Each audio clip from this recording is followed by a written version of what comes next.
Alright guys, this will be your first screen recording.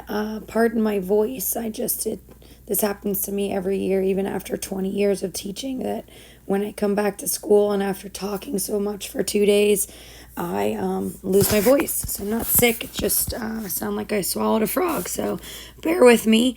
I'm not here because I have to, we're staying home to get our kids situated up for first grade, fourth grade, and sixth grade. So we're at home doing that. So even though I sound all hoarse and sick, I'm not. We're staying home with the kids today. So because of that, I got a pre-recording lesson, which sometimes I'll do even if I am in class. But this gives you a start to what we're going to go over and the assignment that we're going to start. I'm actually going to cover 3 sections that are that we won't have a quiz for at least a week or so on. These are 3 very easy sections. In Shobi, I uploaded these 3 sections from the textbook into Shobi. It says chapter 1.1 through 1.3 textbook. So when I assign your homework at the end, that is where your homework is going to be. I uploaded it to Notability, so you can just flip through Notability and you could even write on there. However, it's got several pages to it, so it would probably be best to screenshot the page where the homework is and then work on that in Notability.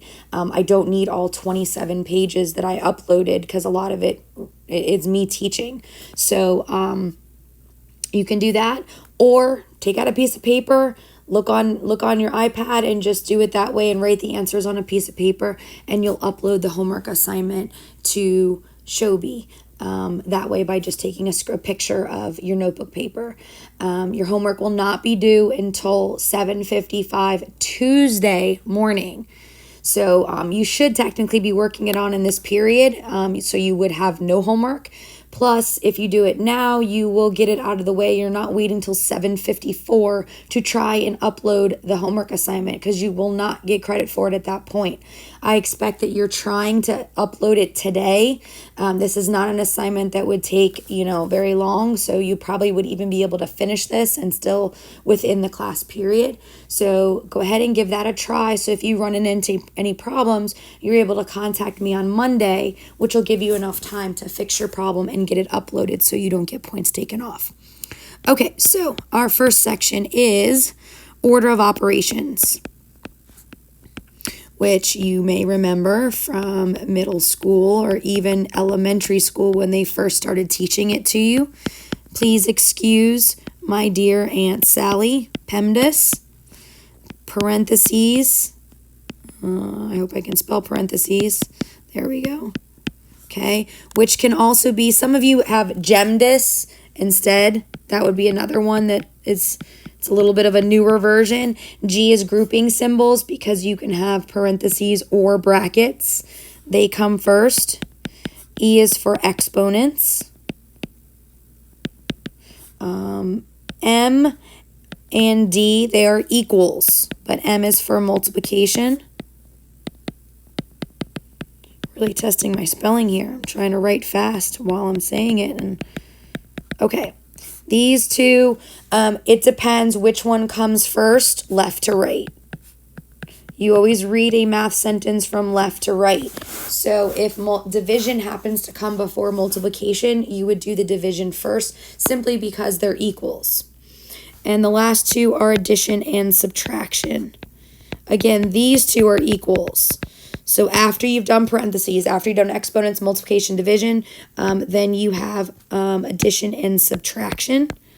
Again, if subtraction came first from left to right before addition, you would do that first.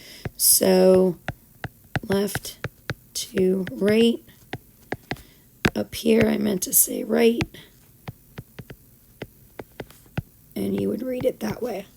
So let's go over some examples. Let's say I have brackets 36 divided by 3 times 4 brackets plus 2. So here I've got groupings, parentheses inside the brackets. So I'm going to you start from the innermost first. So here my innermost parentheses are 36 divided by 3. So 36 divided by 3 is 12. So that's the first part that I'm going to solve. Whether you keep the parentheses around it or not, it doesn't really matter if it helps you visualize better. Again, it's ultimately what your final answer is. Next, I'm going to do the math of what 12 times 4 is, and that is 48. Again, whether you keep the brackets or not, but because I solved and everything inside the brackets, you can get rid of them. I did not need them here. Again, I did everything inside of the parentheses, therefore they can go away then, and this gives you 50. Now, very basic calculators, I'm talking like dollar store calculators that literally just have add, subtract, multiply, and divide. I don't want to knock the dollar store. I love the dollar store. They do have some scientific ones that do have exponent keys and stuff like that. But if you just happen to be using the most basic calculator that has addition, subtraction, multiplication, and division on it, you would have to do it this way. In your mind, you would have to tell the calculator, okay, I got to do 36 divided by 3 first. Then I got to multiply 12 times 4. And then you have to add 2 to that. You cannot do it all on the calculator all at one time. If you do have a graphing calculator, what you can do if you have a graphing calculator, you can type it in the way that it looks. The calculator, the brackets are really difficult to get to. What you would do is just put double parentheses in place of the brackets, and the calculator would understand that. If you don't have a calculator that allows you to put parentheses, you cannot do it all in one step. I get a little nervous putting all in one step. I mean, the math, I did the math in my head. It wasn't anything crazy. If the numbers were big, yes, I'd add it in, but I still would do it kind of in multiple steps because sometimes those parentheses and those grouping symbols can be a little tricky. Calculators do not understand order of operation. They will just go left to right. They don't care. So you have to be very particular and very specific the placement of your grouping symbols. All right, let's do another example. Similar, same numbers, but we've got the parentheses around different parts of the numbers. And you'll see how the changing of the parentheses changes the entire answer. So again, I'm going to work inside the brackets first, or the parentheses inside of the brackets. 3 times 4 is 12, plus 2. 36 divided by 12 is 2. 3 plus 2 is 5. Again, if you were to type this into a graphing calculator with the parentheses, you would have to just transform the brackets into parentheses, double parentheses. So here I'd have a double parenthesis plus 2. Just be careful with where the placement is in order to do these. And where you put the parentheses if you're going to go that route. Maybe wait until you're really comfortable with the calculator to be able to do that. Now, these, you've got your arithmetic operations. A little bit of vocab here. Okay, your arithmetic operations are addition, subtraction, multiplication, and division. Those are called arithmetic operations. An expression. Now, an expression does not have an equal sign. An expression is a combination of numbers and arithmetic operations. So these two problems, these were expressions. And then you have evaluate. Now, evaluate, I don't mean to have a English lesson, a grammar lesson for you, but this is a verb, okay? Expression is a noun. You would evaluate an expression. This is where you are going to do your arithmetic in order of operations, and you're actually going to find the number. Find the number the expression stands for. Now, I very rarely will ever give you vocabulary questions where I'd be like, okay, define, evaluate. Not really going to happen. However, the directions could say evaluate an expression. Well, if you don't know what it means, you're not going to be able to do the problem. So these ones are fairly easy. You probably know them already. But as we move on, if there's a vocabulary word I expect you to know a definition of, which may happen only once or twice the whole school year, I will definitely give you the heads up. These are not vocabulary words that I would expect you to memorize the definition. But you do need to know what they're asking you because they're going to use these words in their directions. Okay, and literally, the order of operations, that is all of section 1.1. The only other part of order of operations I want to show you is if you had, let me think of something. How about 56 minus 6 divided by 5 plus... Actually, I take that back. Let's do 4 plus 6 minus 9.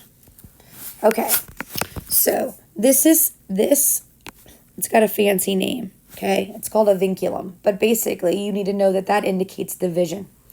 So if we looked at this horizontally, it's as if I'd be doing the math of 56 minus 5, or minus 6, divided by 4 plus 6 minus 9. So you want to think, even though there are not parentheses, before you can do the division, you have to do the math that's on both in the numerator and the denominator. So you're visualizing this as this. So this would give me 50 divided by 10 minus 9. 50 divided by 10 is 5 minus 9. This gives me negative 4. We're going to get into a lot more of the positive and negative integers. But for now, your answer would simply be negative 4. All right. Moving on. I told you these were easy sections. Section 1.2 is just simply called variables. This is where they politely introduce you to the alphabet. They introduce the alphabet. Now, we use, obviously, X and Y. X is by far the most popular letter of the alphabet that's used in algebra, followed by Y, and Z also comes in there. They will dabble in there, and they will use other variables. When we get into graphing, you are going to do a lot with X and Y, simply because you have the X and Y axis. So a variable, again with the vocab words, just so you know, I'm not expecting definitions here, but you are going to need to know what a variable is. If they ask you to solve for the variable, you need to know what that is. And basically for us, it's a letter that represents a number.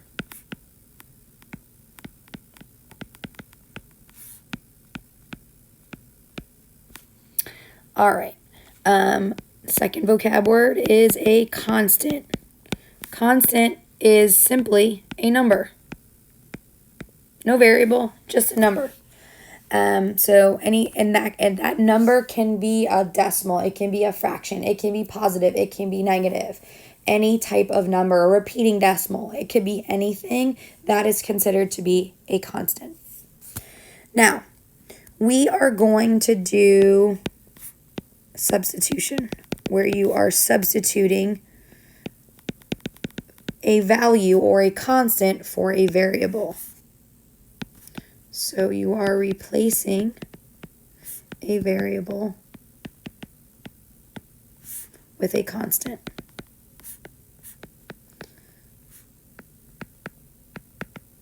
So they could say, substitute a specific number, or substitute 4 for X to evaluate the expression.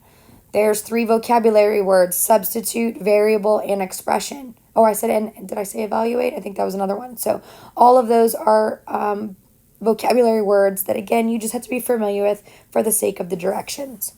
So, again, an example would be where they tell me to substitute, we'll say 4 for X and evaluate. So my expression could be 15 minus x times 3. You know what? I don't have to necessarily, I could use the dot. Don't forget the dot indicates multiplication as well. So what I'm going to do here is I'm going to substitute 4 in for x. When I do so, I get 11 times 3, which my final answer is 33. Now, when you're doing the work for this section for homework purposes, you don't necessarily need to show me your work. The only reason for right now, these sections are pretty easy. When I want work, I will ask you to show work. I don't think these really necessarily need you to show a great deal of work. It could be a matter of you typing it in the calculator, so I don't expect a tremendous amount of work on these.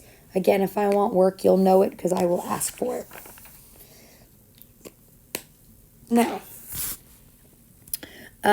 we have to be able to convert. When they ask you for the sum of two numbers, you need to be able to know that you are dealing with addition. So if I said the sum of 11 and x, you would know that that as a expression would be 11 plus x, simply because they say the word sum. Next is difference. Difference indicates substitution. So if I had the difference of 11 and x, because 11 is said first, it is 11 minus x. It is not x minus 11. If they wanted x minus 11, they would have to say the difference of x and 11. Whatever number comes first is the one that is going to be listed first in your expression.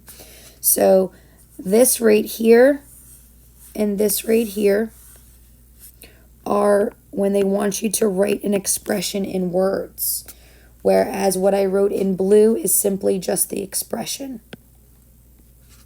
All right, next we have product, which is multiplication.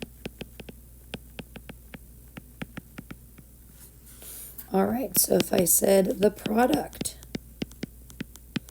of 11 and x, that would be simply 11x, which could be written like that. It can be written, we get away from using the small x as multiplication, because as a sign of multiplication, simply because it gets confused with, is that a variable? Is it not? So that's something that was great when you first learned multiplication. Same with the dot. You could also do parentheses. Those are all the same thing. But you will start to see your big boys and big girls, and this is the one that you're going to see most often. Just having two numbers together, or a number, a constant and variable together, indicates multiplication. All right, and the last one is the quotient. Oops, I don't need the word the. This is quotient, which indicates that you are doing division. So again, if I were to say the quotient of 11 and x. Now, whatever is said first in words is what goes in the numerator or the top, and what is said second would go on the bottom. If you wrote x over 11, you would get it marked wrong because x was not stated first. Addition and subtraction, order does not matter. I could have said x times 11, that would have meant the same thing, and I could have said x plus 11 for sum. But for subtraction and division, the order, however it comes in the sentence left to right, it's very strict of what goes on the top and what goes on the bottom. Now, there are additional ways to also say these same things. Sum, you can say total, you can say increased by, you can say more than.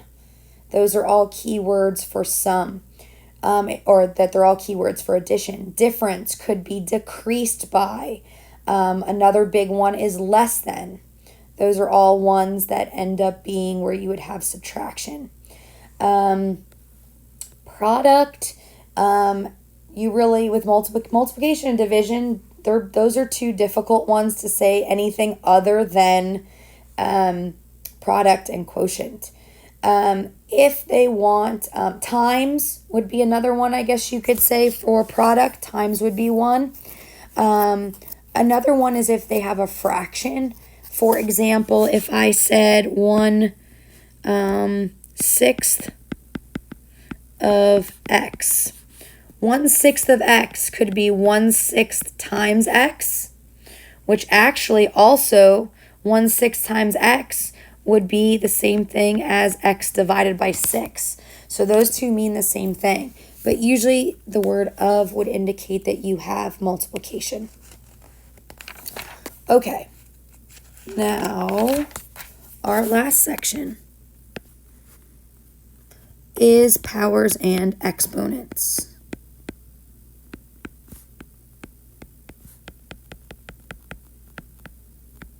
Okay. When a number is raised to a power, that's what makes it an exponent. So some vocabulary words. If I have x to the power of y, okay, x is called the base. Y is the exponent. Or you can think of it as power of.